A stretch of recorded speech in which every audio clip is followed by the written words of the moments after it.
Hi everyone, welcome to another episode of Stories with Stephen, brought to you by Tracy's Real Foods, the finest in whole food, plant-based goodies, zero guilt, 100% good. Tracy's creations are mind-blowingly good. If you've had them, you know. Visit us at tracysrealfoods.com for more information. We hope your New Year's is off to a flying start, and in New Year's time, a lot of people make resolutions, and very often they have to abandon them, and it's because they are just paralyzed by having such a daunting task in front of them.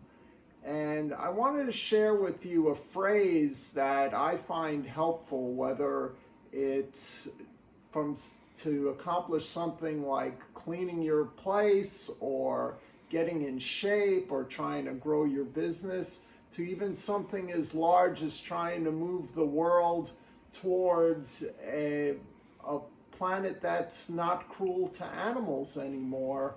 This phrase I find is very useful, and I often say the best approach is to take things bird by bird. And that phrase, bird by bird, comes from the wonderful Ann Lamott and her book by the same name, where she gives some instructions on writing and life. And so I'll read to you today the little passage where she gets that title from. This is from Ann Lamott. And it helps, she uses it to help get a grip and not be overwhelmed by a daunting task ahead. And so here it is. 30 years ago, my older brother, who was 10 years old at the time, was trying to get a report on birds written that he had 3 months to write, which was due the next day. We were out at our family cabin in Bolinas, and he was at the kitchen table, close to tears, surrounded by binder paper and pencils and unopened books on birds. He was immobilized by the hugeness of the task ahead. Then my father sat down beside him, put his arm around my brother's shoulder, and said, "Bird by bird, buddy. Just take it bird by bird." So there it is. You have a big task in front of you. Take it bird by bird. Let's go.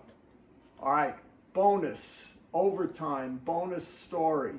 We were once with some friends of ours at their house, and the guy who happened to be a sheriff's deputy offered me some chicken, and I politely declined. I said, "No, thank you, I don't eat chicken." He said, "Why don't you eat chicken?" I said, "Well, chicken's not food."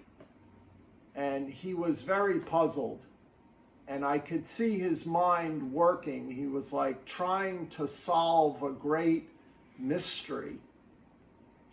Finally, he just couldn't crack it, and he gave up, and he said to me, "Well, what is it then?" And I just answered, "It's a bird."